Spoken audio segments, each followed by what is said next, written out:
அனைவரும் விலகுவதைக் கண்ட செம்மாஞ்சேரல் அதிர்ச்சியுடன் சுற்றிலும் பார்க்க உடலெங்கும் குருதியாட்டு நடந்திருந்த பாரி நிலம் அதிர உக்கிரத்துடன் நடந்து வருவதை கவனித்தான். தனது படை முற்றிலும் அழிக்கப்பட்டு விட்டதை உணர்ந்த செம்மாஞ்சேரலுக்கு விராட நாட்டு மன்னன் தனியாய் நின்றது நினைவுக்கு வந்தது.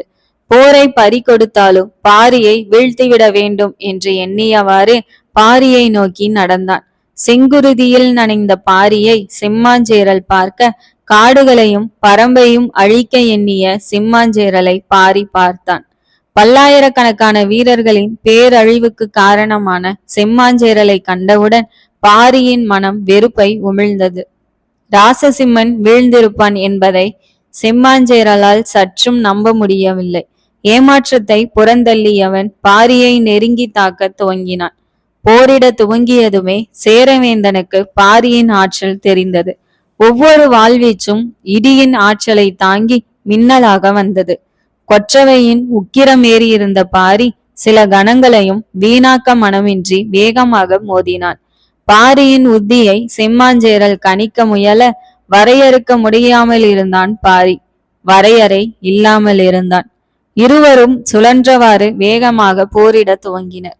சேரவேந்தன் வேகமாக பாரியின் வலப்புறத்தில் தாக்க பாரியின் வாள் உயர்ந்து சேரனின் வாளை தாக்கிய கணத்தில் சீறி சென்று இடப்புற மார்பை கிழித்து சென்றது.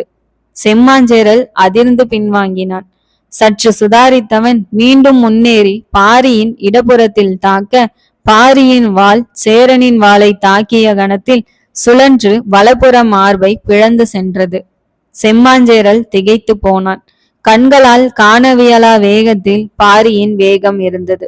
மீண்டும் செம்மாஞ்சேரல் முன்னேறி தாக்க அவனின் ஒவ்வொரு தாக்குதலையும் தடுத்து கொண்டு சேரனின் உடலில் கோடுகளை வரைந்தான் பாரி. சேரனால் இறந்த ஒவ்வொரு மனிதனுக்காகவும் விலங்குக்காகவும் மரத்திற்காகவும் உயிருக்காகவும் பாரி கோடுகளை வரைந்தான்.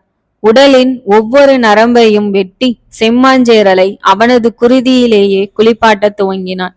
வாளை வீசியபடி பாரி தொடர்ந்து முன்னேற உடல் தளர்ந்த செம்மாஞ்சேரல் பின்னேறியவாறே இருந்தான். குருதியுடன் சேரனின் ஆணவமும் ஆசையும் மேன்மையும் கீழிறங்கியது.